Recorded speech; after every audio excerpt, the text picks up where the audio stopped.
नमस्कार. नाटक, मालिका, चित्रपट अशा तिन्ही माध्यमांमध्ये आपल्या अभिनयाचा ठसा उमटवणाऱ्या अभिनेत्री सुप्रिया पाठारे आज महाराष्ट्रातील घरघरात लोकप्रिय आहेत.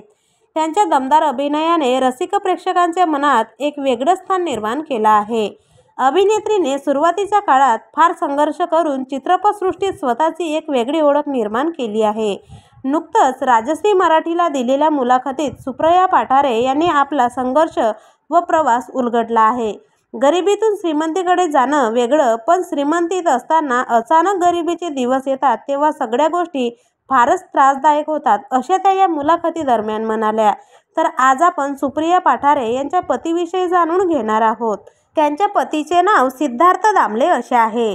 ते एका प्रायव्हेट क्षेत्रात नोकरी करतात. त्या काळात जेव्हा गरिबी होती तेव्हा त्यांचे पती हे स्वतः छोट्या मुलांना घरी सांभाळण्याचे काम ते दिवसभर करत असत. तर अभिनेत्री सुप्रिया पाठारे या मिळेल ते नाटक व चित्रपटांमध्ये भूमिका साकारत असत.